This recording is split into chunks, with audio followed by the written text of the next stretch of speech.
Back in the 1970s, I was working at a television station in Eugene, and it was a Tuesday evening, if I recall, and I went to the University of Oregon. There I knew a number of young people. They were involved in an organization called the SDS, Students for a Democratic Society. And I, at that time, was involved with a group called the American Friends Service Committee. And we had kind of got together because we were going to watch a television program. This was in the United States of America during the Vietnam War. The television program involved a lady scantily clothed and a big round ball with air blowing into this glass globe of a ball that you could see these little ping pong balls. Each one of the ping pong balls had a birth date on it and a number. And we watched on this television program this scantily clothed lady drawing balls out of that globe one at a time and putting them up on a rack. And I sat with a bunch of young people watching. It was a lottery as to who would live and who would die based on their birthdays. The most despicable, deplorable thing I've ever seen in my life. I watched the faces of one young man whose number came up third in that ball and was put up. He left the room in tears. His life was over, and he knew it. So much for life, liberty, and the pursuit of happiness. This involved the draft. When people would go to fight in wars back then, you had no choice. Now, I digress. There was a choice. It was called conscientious objector. And we're going to talk a little bit about what that is today. It was a thing that first drove me from the Catholic Church when I was much younger and just out of the Franciscan order. I was raising a young boy who was, when I got him, around 12 or 13, and I was his guardian. He was with me that day, in that room, that night. And when they came to the 14th ball, the boy who I had raised, who was a very good student, was a young man who believed against killing because he had followed this path that I had taken towards the Quakers. And I pulled the number 14. Guarantee his life was over. And he just looked at me, and then he looked down. I cried. I did not raise a boy to be a tool of war. Not for one damn second. I really didn't know what we could do. But I told him, we will get through this, some way, somehow. I very seldom used my position in talk radio. I very seldom used it, my place in the media. I very seldom used it as a tool for my own purposes. But I was not going to let this boy, who I had raised, go and fight in a useless war that I knew in the future people would not even remember what it was for or what it was about. So on the air I crusaded, and I talked about the injustice of selective service. I said it is un-American. Furthermore, it is un-Christian.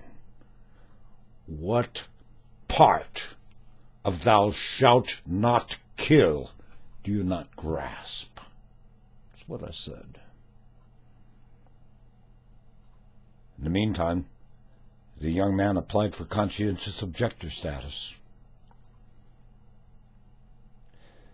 Now, I met a man that was on the Selective Service Board. He had been an attorney and had been a friend up until I found out that he had this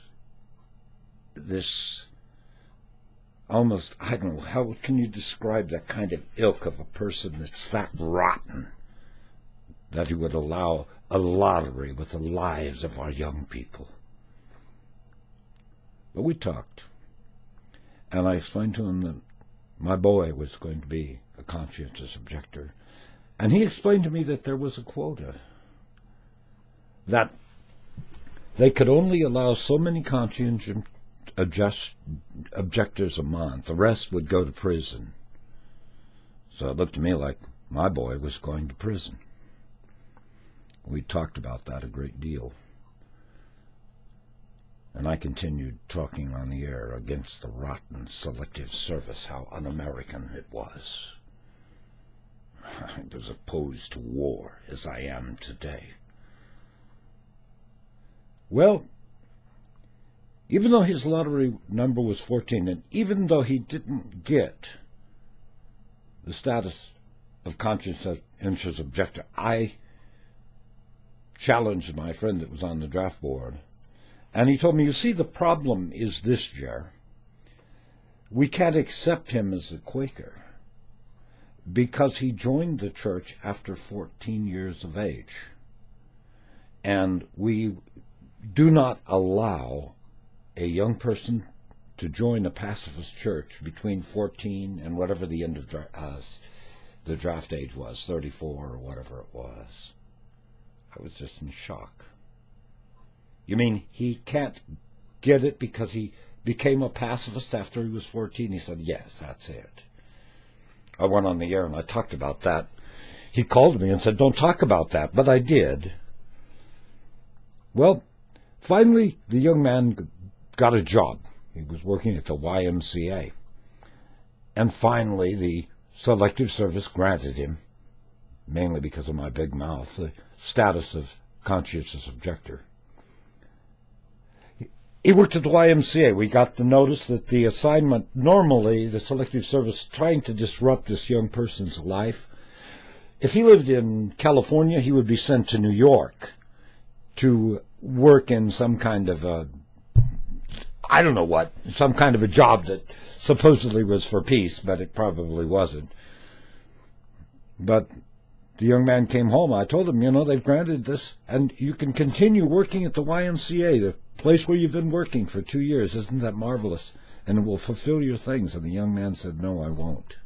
I will not cooperate with this machine of war. That's what he said. And I knew he was going to prison. So I went back on the air and I screamed and yelled about it some more. Here is the coup de l'éclat of the story. One day a letter came, and it was from Washington, D.C. I thought, this is trouble. And I opened the letter. And here is what that letter said. Dear Mr. Dimmitt, the nature of Selective Service is to select those that will serve for their country.